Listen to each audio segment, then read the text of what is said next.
আসসালামু আলাইকুম। আপনাদের সবাইকে স্বাগতম। পুতুল মিনি কুকুমে আপনাদের জন্য নিয়ে আসলাম বাইলা মাছ দিয়ে আলু, টমেটো ভুনার রেসিপি। এখানে একটা কড়াইতে তেল, পেঁয়াজ দিয়ে দিলাম। পেঁয়াজটা যখন একটু নরম হয়ে যাবে, আদা রসুন বাটা দিয়ে দেবো ১ টেবিল চামচ।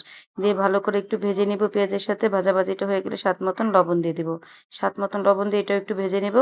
তারপরে দিয়ে দিব পানি। পানিটা দিয়ে একটু নাড়াচাড়া দিব। হলুদের গুঁড়া দিয়ে দিব ১ টেবিল চামচ, মরিচের গুঁড়া দিয়ে দিব ২ টেবিল চামচ। দিয়ে ভালো করে মসলাটা কষিয়ে নিব। ভালোভাবে মসলাটা কষানো হয়ে গেলে দিয়ে দিব আলুগুলা। আলুগুলা দিয়ে কিন্তু আমি পানি দিব না। জালটা কমিয়ে একদম নাড়াচাড়া দিয়ে ঢেকে দিব ১০ মিনিটের জন্য। ১০ মিনিট পর ঢাকনাটা উঠিয়ে কিন্তু আমি এখন দিয়ে দিব একটু নাড়াচাড়া করে টমেটোগুলা দিয়ে দিব কিন্তু। ভালোভাবে নাড়াচাড়া দিচ্ছি। নাড়াচাড়া দিয়ে এখন টমেটোগুলা দিয়ে দিলাম।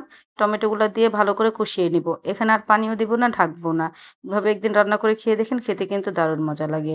আমার এই টমেটোগুলা দিয়ে ভুনা প্রায় কষানো হয়ে গেছে। এখন দিয়ে দিলাম ঝোলের পানি। ঝোলের পানিটা দিয়ে ভালো করে নাড়াচাড়া দিব। নাড়াচাড়া দিয়ে ঢেকে দিব ১০ মিনিটের জন্য। ১০ মিনিট পর ঢাকনাটা উঠিয়ে কিন্তু এখন আমি দিয়ে দিব মাছগুলা।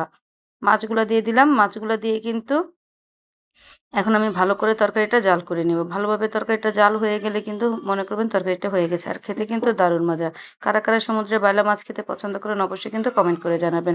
প্লিজ একটা লাইক, একটা শেয়ার, একটা কমেন্ট সাথে একটা সাবস্ক্রাইব করে দিবেন। আল্লাহ হাফেজ।